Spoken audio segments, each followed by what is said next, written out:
Oke, kita bertemu kembali, kita berjumpa kembali di Talk Talk Show Show.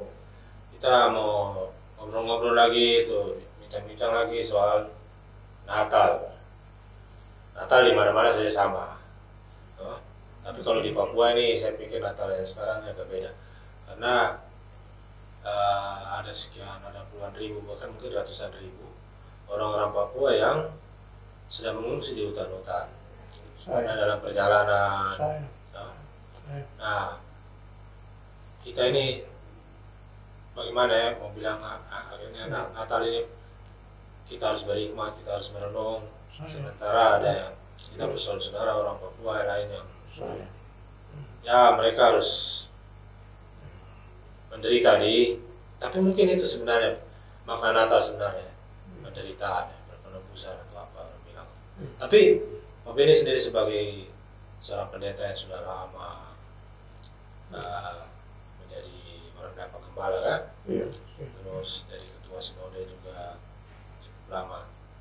Kira-kira kita harus memakai Natal tahun lalu itu seperti apa di tengah kita punya orang-orang yang ada menderita ini? Jadi Pak wartawan,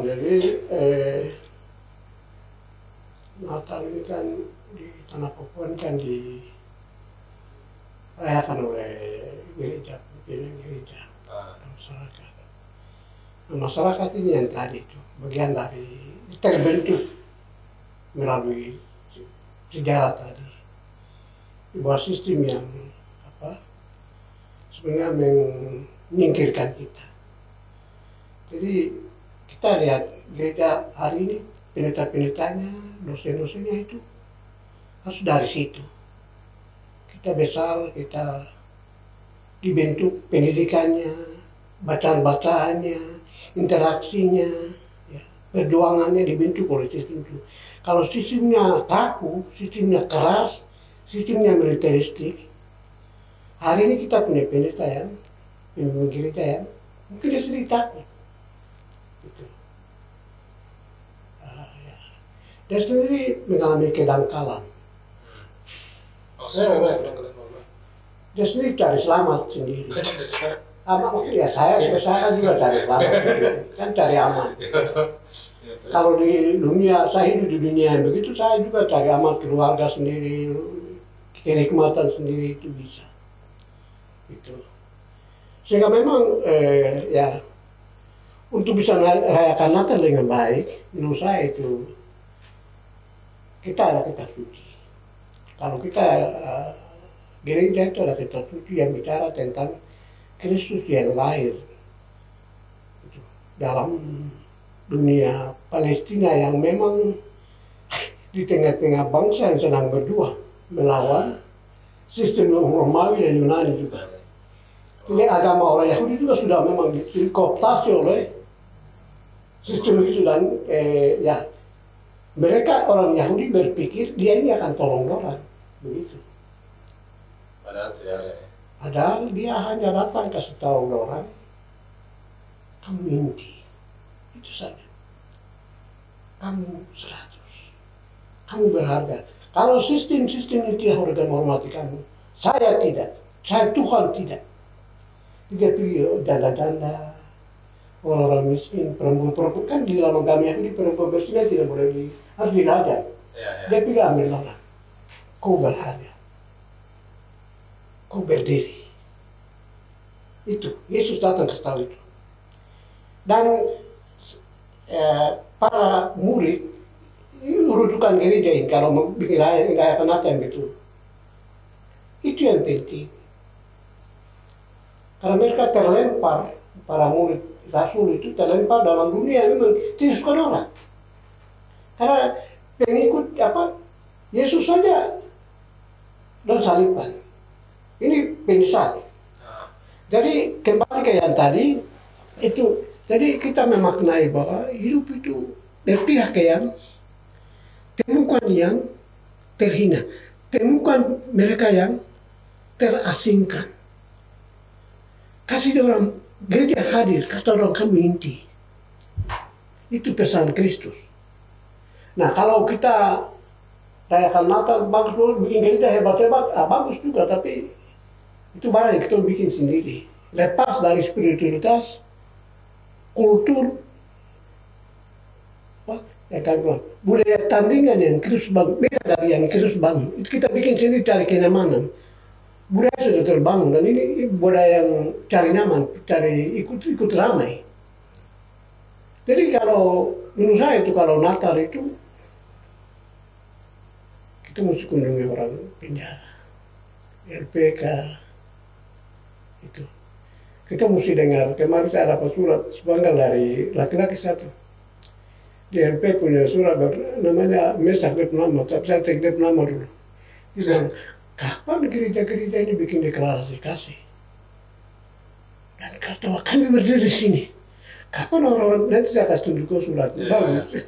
Kapan gereja-gereja ahli-ahli sejarah sadar itu dapat gelar tinggi-tinggi orang Papua ini bisa berdiri bikin kajian yang baru tentang Papua dan bisa berdiri.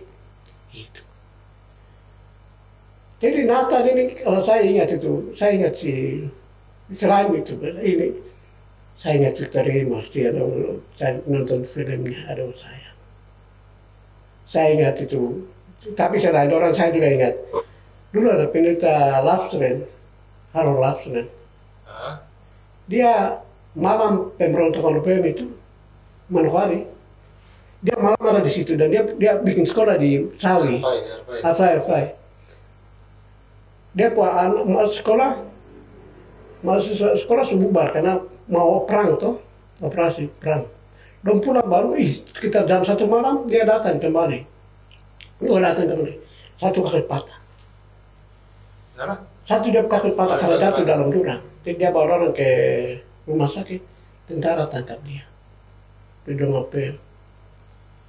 Orang Amerika ini, membuang dia, sayang. Itu bulan Desember tahun 65 itu dia menderita di rumah sakit, di penjara di Jakarta. Satu penjara dengan si Somokel yang remes. Remes ya. Ya, jadi itu saya coba jalan, saya pikir juga tentang ada pendeta juga. Natal ini saya ingat ada pendeta Don Richard dulu kerja di orang Sawi di bagian selatan ini.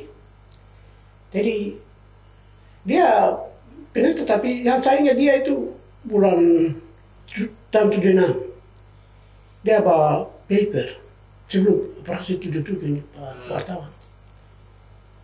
Dia bicara tentang kepunahan orang asli Papua. Itu berangkat dari ada sekarang itu Jared Diamond. Dia bicara tentang suku-suku yang sudah punah. Ada kebudayaan Indus, India, hebat-hebat tapi punah. Padahal saya dia berhadapan dengan peradaban baru, kebudayaan baru, suku-suku tetangga yang mayoritas. Jadi saya pikir-pikir. Jadi Natal itu bagi saya itu, ya kita tidak boleh Natal sendiri toh, kita bukan berdiri sendiri toh. Iya. Mesti ada orang lain yang sudah mendahului kita, sudah berteriak, bersuara. Menurut saya Natal ya lagu-lagu Natal itu bagus kalau kita ada ruang untuk suara-suara yang dia berimbang lah begitu. Dan saya kira kita jadi lebih manusiawi ya Pak wartawan. Jadi saya ingat juga orang itu. Saya juga lihat, maksudnya saya bikin satu kali saya bikin liputan saya ke PNJ. Kita punya orang-orang Papua yang ada untuk KBC itu, mereka ada semua di perbatasan dekat saya lupa itu nama apa namanya. Nah mereka memang hidup ya karena di penampungan toh. Kadang-kadang kita lupa juga dengan mereka. Saya tidak tahu apakah orang pergi membilang apa ke pastoral atau itu ya mungkin kita harus sampai harus sama-sama mereka. Bukan mau tinggal lama-lama tapi pergi melihat mereka. Dan ya kalau bisa mereka pulang ke kampung. Saya kira itu dia punya, kita jadi manusia, kita jadi Papua kembali. Ada dalam arti kultur dulu Pak wartawan yang saya mengerti itu orang Papua ini kan tidak otonom, tidak mandiri, dia harus jaga relasi dengan sesama. Sesama itu yang ada di depan kita, tapi mungkin ada yang sudah mati juga. Dengar orang punya masalah-masalah yang tidak selesai, mungkin kami bisa tangani. Itu bagian dari, jadi relasi. Kemudian relasi dengan tanah, hutan, kayu, sungai. Itu nanti kita bicara tentang Oh, ya. relasi-relasi tadi dengan hutan, alam, tanah itu. Nanti kita bicara segmen 3. Jadi kita sekarang break dulu. Kita lanjut lagi segmen ketiga. Ya sudah Pak Wartawan, silakan.